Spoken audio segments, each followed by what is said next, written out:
Remember how New York Times sketched racist cartoons when India launched the Mangalyaan, or perhaps when it derived sadistic pleasures by pasting morbid pictures of funeral pyres on its front pages? Yes, the same New York Times is now singing songs of praise about the economic boom of the country. A newspaper that throughout its entire history has looked down upon India is now praising it. Make no mistake, it's no achievement to be praised by such a publication that only salutes where the money is flung, but it speaks volumes about the leadership of Prime Minister Narendra Modi and his visionary fiscal policies that have forced New York Times to bend and make amends. Hi and welcome. You're watching TFI English, the national socio-political analysis arm of the TFI Media Group. I am your host Isha, and in this video, I will tell you how the leadership of Prime Minister Narendra Modi and his visionary fiscal policies has forced New York Times to sing ballads of praise about the Indian economy. Let's begin. The historic bull run of the premier stock indices of the country, a stabilizing banking sector, soaring GST collections, dizzying IPO valuations, and increasingly optimistic GDP forecasts by the global rating agencies have forced American left publication New York Times, notoriously known for its anti-India stance, to wax lyrical about the country's economic boom. Reportedly, in an article published in New York Times titled "Stocks Soar in India, luring investors at home and abroad," the publication rather reluctantly admitted that the bewildering economic dividends were a direct result of the fiscal policies of the current Modi government. The op-ed read, "India's booming stock market is drawing both local novices and global investors to share the financial, industrial, and technology companies that dominate its listings.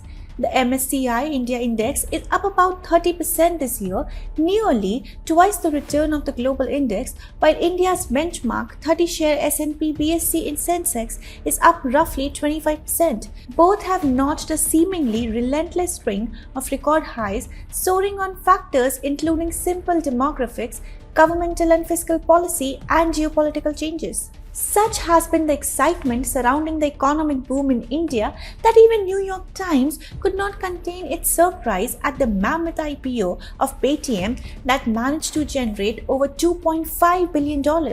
The company, Paytm, hit its target of raising $2.5 billion, making the offering the biggest in the country's history and valuing the company at more than $20 billion. The offering underscored the momentum of the financial and tech sectors in the country, with the predominantly young population embracing digital startups. A year ago, the same publication was churning reports that presented a dystopian picture of the land. In one of its articles titled, "Coronavirus Crisis Shatters India's Big Dreams," New York Times wrote, "The country's ambitions to become a global power, lift its poor and update its military have been set back by a sharp economic plunge, soaring infections, and a widening sense of malaise." Up until 2 months ago, New York Times was following a similar stale trope, despite possibly having the biggest pool of intellectual at its disposal. While numerous studies, including one Bank of America, argued that India sat at the cusp of a multi-year capex cycle,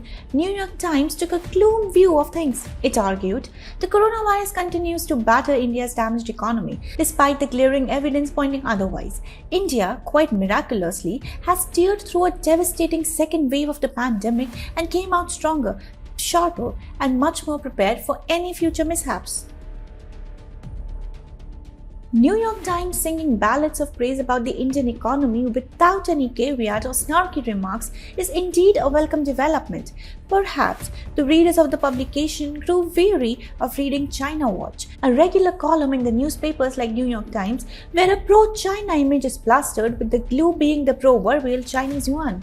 As reported extensively by TFI, as China continues to reel under a crippling power crisis, aided by the high scarcity of coal, its steel, chemical, and textile factories are staring at a bleak future. While China has dug the hole for itself and its industries, it is India that is set to benefit from the opportunity. The steel industry has been clamped down in China. The Xi Jinping regime is likely to cut its steel output in the second half of this fiscal as well. Thus, Thus, the fall in China's steel output and India's imports of intermediate steel products would benefit Indian steel players. To worsen Beijing's woes, the three main industrial Chinese provinces, Jiangsu, Xinjiang, Guangdong, that account for around a third of the economy of China, are facing power cuts. Similarly, in Xinjiang, 160 industrial units, including textile units, had to be shut down. With China's industries failing, we are looking at a huge socio-economic crisis in the country, where it will fall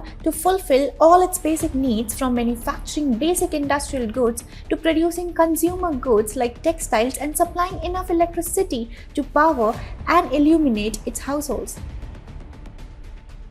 While China struggles on the economic front and New York Times conveniently ignores reporting about it, India continues to ace new frontiers. As reported by TFI, India's goods and service tax revenue collection reached new heights in October as it stood at Rs 1,30,127 crore, the second highest revenue collection ever since the taxation system was introduced. The revenues for October were 24% higher than the GST revenues in the same month last year and 36% more than 2019 to 20. It's not only at the GST front that India under the Modi government is hurtling through new barriers. The banking sector, which forms the bedrock of the economy, has been resuscitated as well. As reported by TFI last month, global credit rating agency Moody's revised the outlook for the Indian banking sector to stable from negative. The credit agency stated, "We have revised the outlook for the Indian banking sector to stable from negative. The deterioration of asset quality since the onset of the coronavirus pandemic has been moderate, and an improving operating environment will support asset quality. Declining credit costs as a result of improving asset quality will lead to improvements in profitability." Reportedly, the agency believes that aided by a stable banking sector, India's economy will continue to recover miraculously in the next 12 to 18 months, with GDP growing 9.3% in the fiscal year ending March 2022 and 7.9% in the following year.